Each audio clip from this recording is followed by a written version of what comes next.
In this video, we'll take a look at what Ray Dalio has to say about the market and why it has already plummeted. Before we get into what he had to say, please hit the like and subscribe buttons as it'll be very much appreciated. Now let's get started with the video. According to Dalio, paradigm shifts occur over time. One becomes accustomed to one form of environment and then experiences times when they're exposed to a completely different type of environment. The 1920s, for example, were the polar opposite of the 1930s. Thus, the transition from the 20s to the 30s surprised people. So you get to times where something has been going on for a long time, such as monetary policy easing, but also quantitative easing. That paradigm, for example, leveraging up, cannot continue. However, late in cycles, people extrapolate what happened in the past, resulting in these surprises. There are always these paradigm shifts, and taking a step back and looking at history from a longer term perspective can really be beneficial. The Fed made a mistake, Dalio says, and the Fed realizes it made a mistake by presuming this is a regular cycle. They believed that increasing GDP and decreasing unemployment would result in inflation. We live in a different world now for a variety of reasons, including a world with a lot of excess capacity, a world of digitalization, and so on. The major problem is that we're approaching the limit of central banks' ability to boost. So we have a very huge asymmetric risk if the economy turns down. And we're late in the cycle, so a downturn will definitely occur. Ray Dalio continues by saying central banks lack the capacity to be stimulative and then reverse their actions. And this is happening at a time when there is a huge wealth polarity. So if the left and the right, or the rich and the poor, are at odds now, and this is when things are good, think what it will be like when we have a downturn and central banks are unable to respond. As a result, the Fed's policy adjustment at the conclusion of the year was needed by the world's declining conditions. The idea is to stay on top of the changes we're discussing and adapt to them. First and foremost, any portfolio should have the appropriate level of diversification. Gold, as Dalio says, is a valuable asset for portfolio diversification.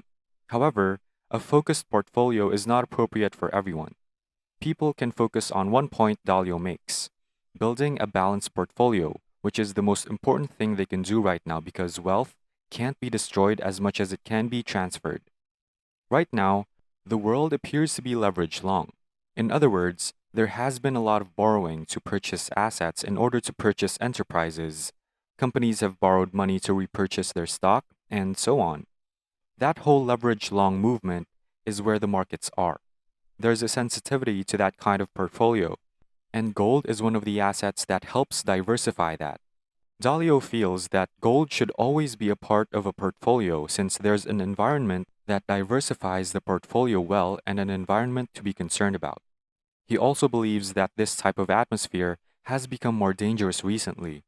It's becoming increasingly difficult to stimulate the economy in such an environment.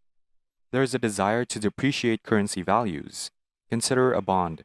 So when one owns a bond or a debt instrument, one is paid a large sum of money over time. When the globe has a lot of liabilities like that, a lot of debt, or even unfunded obligations like pension responsibilities or healthcare obligations, and there isn't an effective monetary policy to decrease interest rates and stimulate, the printing of money and the running of higher deficits is required. Dalio believes that we'll be entering a period where there will be higher deficits that will be increasingly monetized. In that type of atmosphere, currencies devalue. Over the next 3 years, things will deteriorate in an evolutionary sense. There will be an atmosphere with excess capacity, debt restructurings, and political concerns. There will be a consequence and a risk. Of course, recessions are unavoidable. The only remaining question is when. This is all over the place. It could be seen all the way through Asia. It was seen in Europe. It was also visible in the United States. The major issue is that we are late in both the short-term and long-term debt cycles. This means that central banks' ability to create stimulation can be judged by their ability to drastically cut interest rates and engage in quantitative easing, as well as having that purchased. By the way, if you've made it this far into the video, please give the video a like and subscribe to our channel for more content like this. Now let's get back to the video. There will be a consequence, as Dalio says, and a risk. We have a significant problem, but it's not an immediate issue. It will arise in the next 1 or 2 years. It's happening in Europe, it's common in Japan, and to a lesser extent, in the United States as well. Furthermore, we have the wealth divide, and with that money gap, we have the typical political dispute, which is very similar to the 1930s in that there's a greater polarity, larger extremes in both of those. That will play a part because changing policies will have a large impact, such as when we lower corporate taxes, which in turn raise stock prices because after taxes you get more, so you pay more for your stocks. This will change. So we have a polarity that is reminiscent of the 1930s and an incapacity to simulate in the same way in a polarity. Furthermore, we have China as a developing country challenging the US as an established country, which generates a narrative. This produces a protectionist climate reminiscent of the 1930s, as well as ramifications for various types of conflict and sand in the gears of the economy's efficiency. Consider the supply lines. In other words, we created an economy based on interdependence and efficiency derived from supply lines that functioned in a specific way. As we enter this wartime environment, there must be a trend towards independence for personal security and the security of the countries. The US says, I don't want your technologies, and China says, I can't depend on you giving me your technologies. The division alters the nature of the dynamic, which has an economic impact.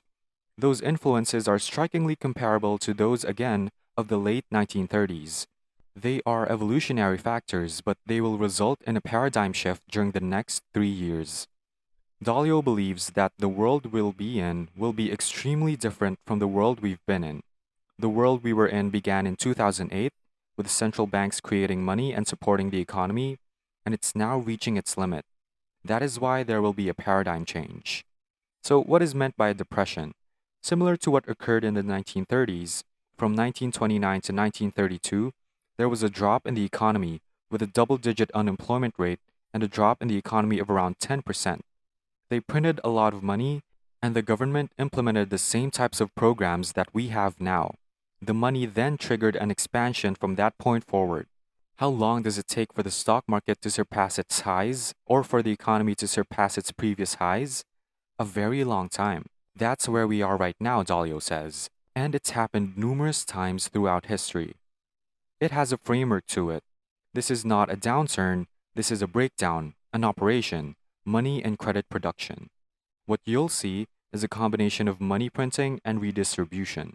In terms of that process, it will probably last a couple of years before you have to rebuild. However, these are dealt with through creativity. Invention and adaptability have been the most powerful forces throughout history. Restructurings will occur, and the power of human adaptability will be the most powerful tool we can have. A study dating back 500 years reveals real GDP. You don't notice these depressions, as we term them, because the greatest force is the force of adaptation and ingenuity. The world will be significantly different if we can work well together. There will be a new world system, but it will pass and will be innovative because all we have now is money and credit. And that's what Ray Dalio has to say about the market. What do you think? Let us know in the comment section down below, and don't forget to give our video a like and our channel a subscription while you're at it. We'll see you in the next one.